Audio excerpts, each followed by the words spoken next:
We don't have an intro to this podcast. Maybe we'll have one later. And I'm back. Hello, this is the Film Crew Podcast. My name is Quan. Gaspar couldn't make it this week, and we couldn't make it last week. So here I am, Quan, doing a solo podcast. But first, some news. Nothing really stood out to me in the past 2 weeks. I know Space Jam got a new trailer because it came out as an ad on YouTube. Apparently, Apple TV has a series called See with Jason Momoa, and that's SEE, not SEA. So they're coming out with a new season 2. Loki has his own series as well on Disney Plus, and they released the first episode a couple weeks ago. But the biggest thing that stood out to me was last Saturday at Ubisoft Forward. I didn't watch Ubisoft Forward, but I do know they came out with an announcement, I guess, for a movie, which was weird to me until I realized that they did make a movie back in 2016, Assassin's Creed. I don't remember it too well. I think it did all right. But it made the most sense because I feel like Assassin's Creed deserved its own movie. It made sense for it to have its own movie. But the movie they're coming out with today or this year, or that was announced, was Werewolves Within. It is a video game. It's on Steam right now, and it's a kind of, I think it's like a whodunit kind of game where it's a detective game where you find out who the werewolf is, and one player is trying to hide being the werewolf, I guess. I don't know. From what I've seen, it is a horror comedy, so we'll stay tuned for that. Let's see how that goes. But that's all the news for today. Anyways, what do I want to talk about? I do a series called Character Analysis. I kind of missed a week because I wanted to talk about Johnny Rico from Starship Troopers, and then I found out, it actually makes a lot more sense if I just talk about the movie because it has a little bit more depths, I would say. So I want to talk about specifically like the book and how it got adapted into the movie. There's a lot of controversy and like a lot of arguments about the fact that the book and the movie is not at all it's kind of related, kind of not. That's because the movie was directed by Paul Verhoeven, who also directed movies like Total Recall and RoboCop. He actually didn't read the book. He read a couple chapters, and apparently he said it was too boring. So I guess he just got like the basic premise and like the basic messages, and then created Starship Troopers the film. So that's what, if anyone wanted to know why the book and film doesn't why they don't really why they're not really related, that's kind of why. The book was written by Robert A. Heinlein. I think that's how you pronounce his name, and from what I've seen, the book was it was written as a satire to the military. Robert Heinlein did actually serve in the military, so I think that kind of like credits the satire a little bit more, in my opinion. I think he served like 20 years in the Navy. But there's a lot of controversy because the book is the biggest criticism is that it's like pro-fascist or some shit, because the whole government in Starship Troopers was created by veterans, and democracy is something like a really foolish ideology that destroyed the Earth, and then the veterans kind of like fixed the government, so now only veterans can vote. And that, I guess, proves that the book is pro-fascist, which is fucking ludicrous to me. Like, I fucking hate subtext and like deeper meaning and, metaphors. And even I got that it's a commentary on anti-fascism. Robert Heinlein isn't, or the author, he's not exactly quiet about his patriotism and how the fact that he's pro-military in his life. But that doesn't mean that this is a propaganda for fascism. So I don't know why that's a thing that is a big criticism. The book is actually, I read it once and I thought it was pretty good. I kind of got the metaphors on that. But I'm here to talk about the movie. The movie, again, only is only loosely based on the book, but it still follows like the same characters. In the movie, we follow Johnny Rico, who is a high school student, and uh he he joins the military because he doesn't know what to do, but he does have a girlfriend named Deborah Simon from Blue Mountain State, and he kind of wants to follow her wherever she goes, I guess.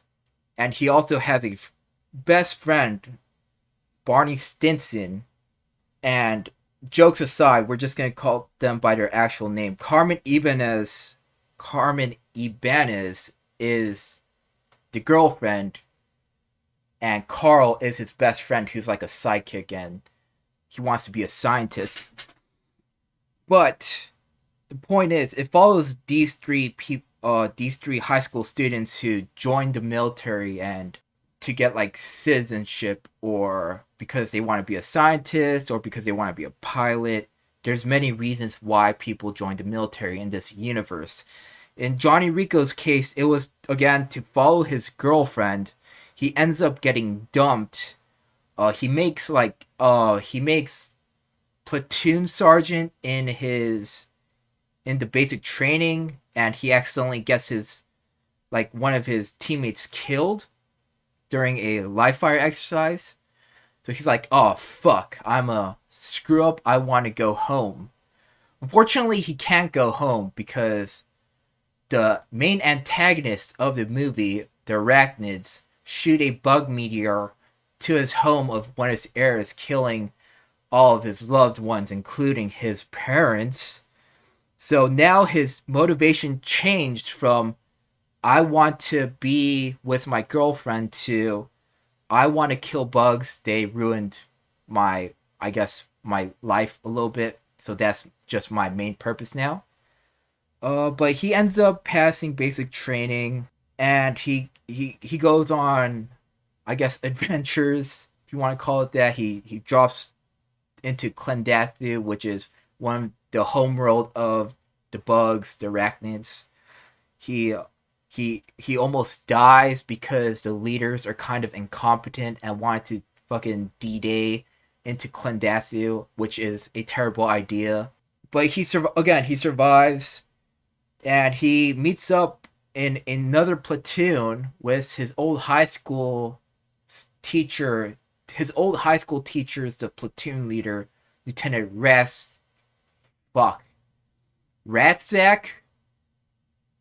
I think that's the name. I don't remember how to pronounce his name. Anyways, he's under his old high school teacher. They get dropped back into another planet to find a brain bug. And that mission also kind of failed. And, a lot of people died. So that's kind of somber. And that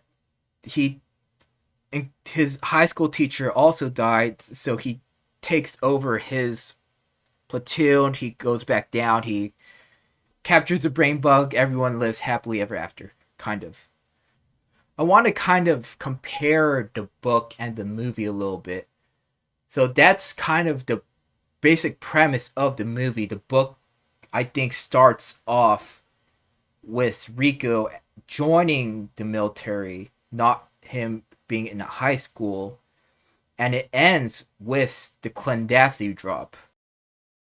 The movie's pretty good.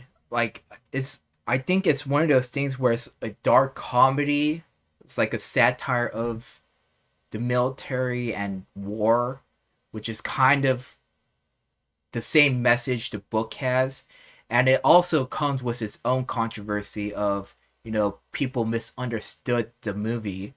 Anecdote, I had a first sergeant who told me that when the movie first came out, there was a large amount of recruits that joined the army to be in the infantry after, watching the movie, which kind of sucks if your whole point, the whole premise is to be like of satire of the military. Unless it's not, in which case, I thought it was. I want to compare the movie and the book a little bit more. This is just my opinion. I just want to put it out there. The book to me is, if we're gonna talk about anti-war, anti-fascist, like military satirism parody, I feel like the book does that a little bit better. The movie doesn't really talk about things like the fact that the arachnids only attacked or sent the bug meteor to Buenos Aires because of human colonialism. It doesn't bring up things like, in the book, Carl dies and they have Carmen and Johnny have this big moment talking about it. In the movie, Carl isn't dead. In fact, he's alive till the end of Starship Troopers.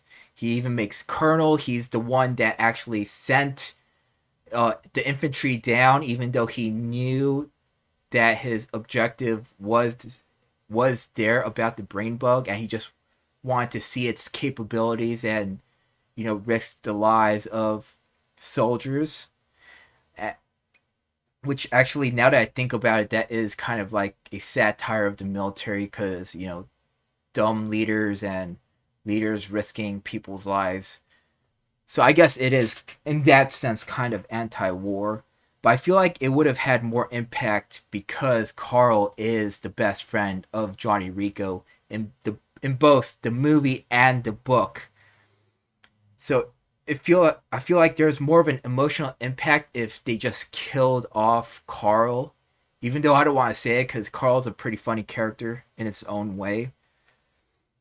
Just so you can have more of an impact of, it's obviously based on Johnny Rico, so you kind of, like, I don't know how to say it, but you kind of put yourself in Rico's shoes. So the death of a best friend is like really like deeper. Uh but you know, I guess it's whatever. Um in the end they do live happily ever after, which kind of, I feel like it does a little bit kind of defeats the premise of, anti-war, especially since the three main characters, if you want to call them main characters, survive. And yeah, it's not to say that there weren't any deaths in the movie. Spoiler alert, kind of, because a bunch of Rico's basic training friends did die in the initial drop to Clendathu.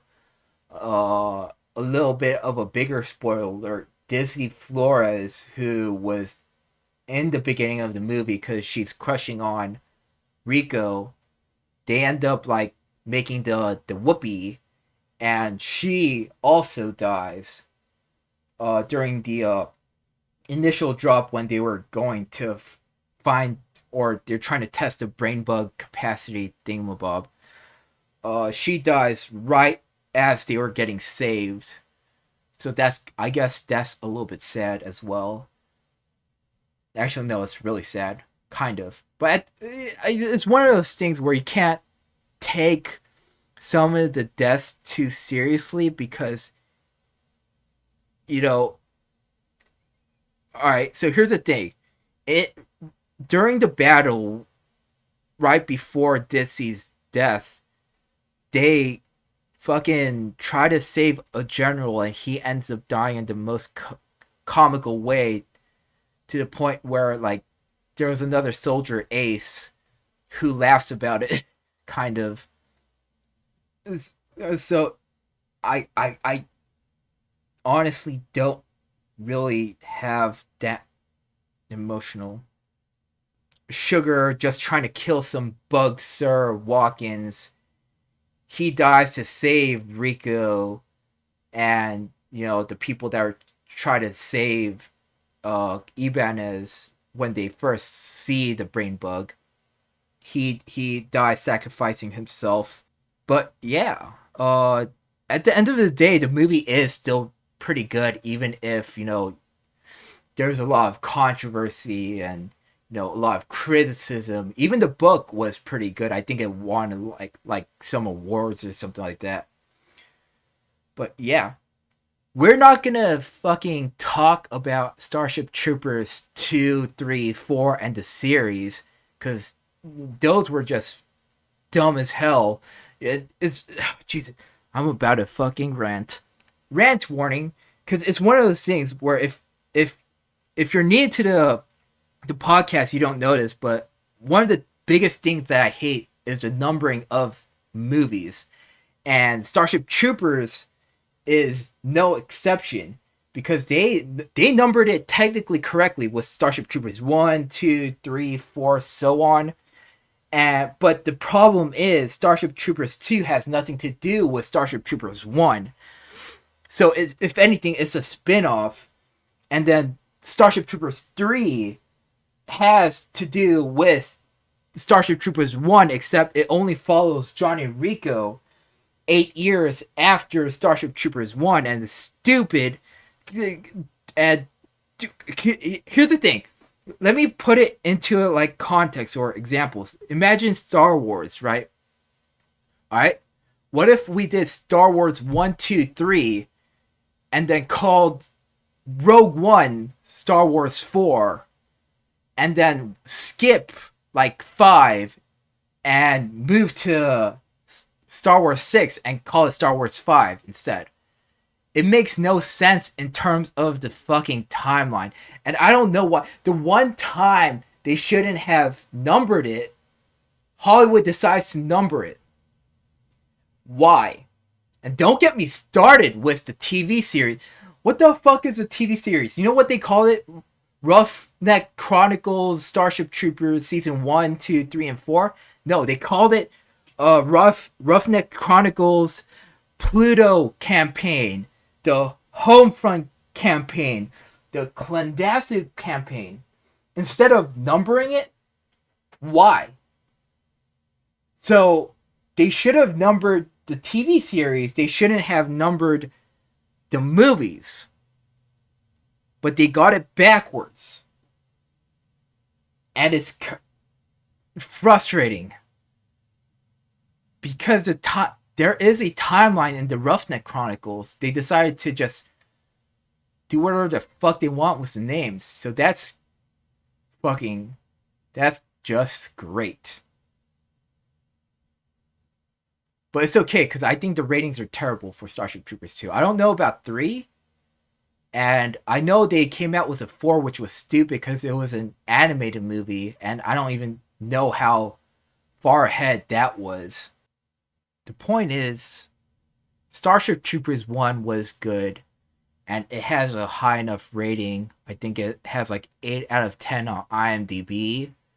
It's a cult classic, even though in the beginning of, like, when the movie first came out, there was like a lot of misunderstandings and miscommunications, kind of like how the book was received. But now there's like a cult following for the movie, also kind of like the book. Um, and Starship Troopers 2 and 3 have low ratings from what I've heard. I think it's like a 30% of, yeah. But that's rant over. If if if I'm if you're here for recommendations, I would say check out Starship Troopers. Kind of avoid 2, 3, and 4. Um as for the Roughneck Chronicles, it's not that bad. I would give it a watch. Just keep in mind that they didn't number it.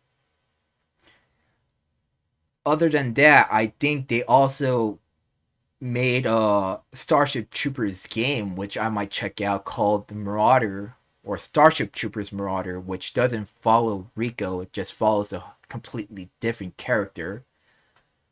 I heard that was okay. I do kind of want to play. I just don't know how to find it. But yeah, Starship Troopers, the franchise, is pretty big when you think about it. But that is all I got. I'm the numbering just irritates me. That's all I got. Thank you so much for watching.